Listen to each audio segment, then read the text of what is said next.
नमस्कार, मैं सुमन कविया, सहायक आचार्य हिंदी, मांगीलाल बागड़ी राजकीय महाविद्यालय नोखा, जिला बीकानेर, राजस्थान। मेरी सेमिनार प्रेजेंटेशन का विषय है भक्तिकालीन साहित्य और सांझी संस्कृति। सांझी संस्कृति का अंग्रेजी में समानार्थी शब्द है कंपोजिट कल्चर, यानी मिली जुली संस्कृति। भारत एक अनेकता में एकता, विविधता में एकता वाला देश है। यहाँ हिंदू, मुसलमान, सिख, ईसाई, शक, कुषाण, हूण, यवन सभी संस्कृतियाँ आई और इसमें रच बस गई। यौन, रोम, यूनान, मिस्र सब मिट गए यहाँ से। कुछ बात है कि हस्ती मिटती नहीं हमारी, सदियों रहा है दुश्मन दौरे जना हमारा। मोहम्मद इकबाल की ये पंक्तियाँ हमारी संस्कृति की समन्वयात्मकता, समन्वय की विशेषता की ओर संकेत करती हैं। सभी संस्कृतियाँ इसमें भारतीय संस्कृति के महानद में आकर समा गई। मध्यकाल की जो भक्ति आंदोलन है वह इस सांझी संस्कृति के निर्माण में एक अहम भूमिका निभाता है। भक्ति आंदोलन की 4 शाखाएं हैं। सगुण भक्ति धारा, निर्गुण भक्ति धारा, ये 2 प्रमुख धाराएं हैं। इनकी 2-2 उपशाखाएं हैं। निर्गुण भक्ति धारा की प्रमुख शाखा है संत काव्य और दूसरी शाखा है सूफी काव्य, जिसे स्वच्छंद काव्य या प्रेमाख्यान काव्य भी कहा जाता है। इसमें अधिकतर मुसलमान कवियों मुल्ला दाऊद, कुतुबन, मंझन आदि ने प्रेमाख्यान साहित्य की रचना की। इन्होंने हिंदू घरों की प्रेम कहानियों को लेकर उन पर प्रेमाख्यान काव्य रचे। दूसरी तरफ है सगुण भक्ति धारा, जिसकी प्रमुख शाखाएं हैं राम भक्ति शाखा, कृष्ण भक्ति शाखा।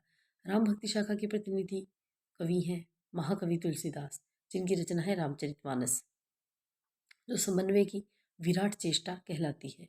दूसरी तरफ कृष्ण भक्ति शाखा के प्रतिनिधि कवि हैं सूरदास, इनकी रचना है सूरसागर।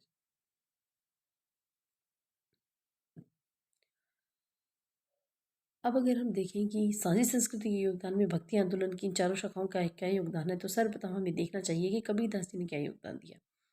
कबीर यानी संत काव्य धारा। संत काव्य धारा के कवियों ने एकेश्वरवाद को अपनाया। ये इस्लाम की अवधारणा है। मूर्ति पूजा का विरोध है इस्लाम में, वो भी संत कवियों ने किया है। कांकर पाथर जोर की मस्जिद लई चुनाए, तांचड़ मुल्ला बाग दे क्या बहरा हुआ खुदाए।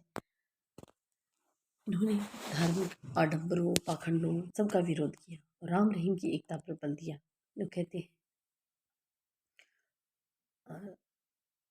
हम तो एक एक करी जाना, दुई कहे तिन्हीं को जो दोजख जो न जिन नहीं पहचाना। अर्थात हम तो राम, रहीम, अल्लाह, ईश्वर सबको एक ही मानते हैं।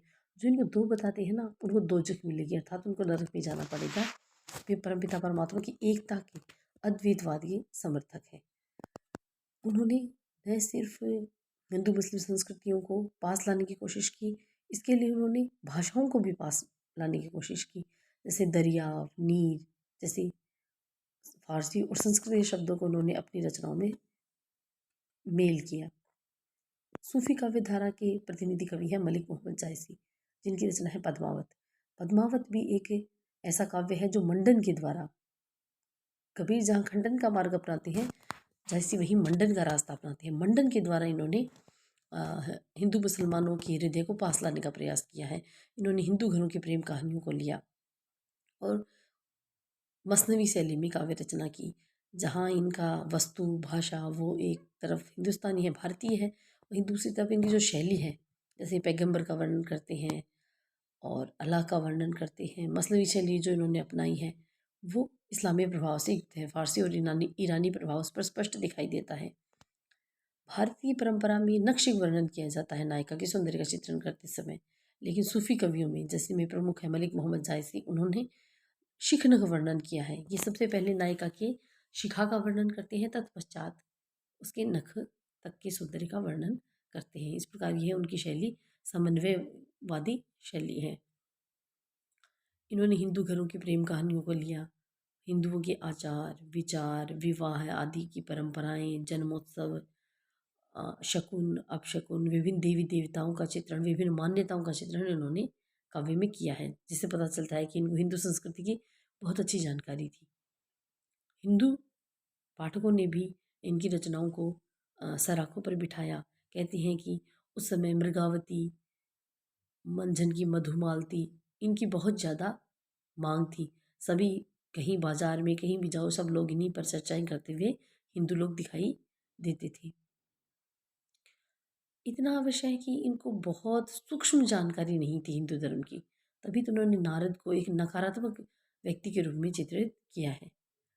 लेकिन फिर भी इनका जो योगदान है वो अविस्मरणीय है। दूसरी तरफ देखिए राम भक्ति शाखा के प्रतिनिधि कवि हैं महाकवि तुलसीदास जी। उन्होंने शैव और वैष्णव का, ज्ञान और भक्ति का, सगुण और निर्गुण का, गृहस्थ और वैरागी का, सबका समन्वय करने की विराट चेष्टा की है।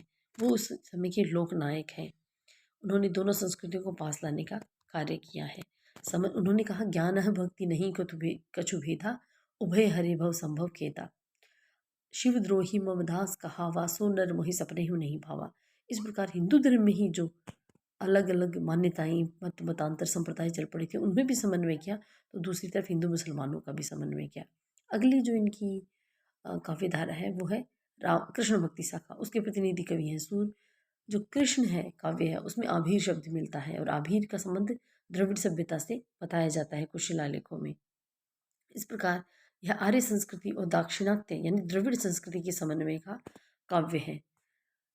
निष्कर्ष रूप में हम कह सकते हैं कि भक्ति काल की जो चारों शाखाएं हैं उन्होंने सांझी संस्कृति के निर्माण में अपना अविस्मरणीय योगदान दिया है। हिंदी साहित्य हिंदुस्तान की संस्कृति को उन्होंने बनाने में अपने महत्वपूर्ण देन दी है। धन्यवाद।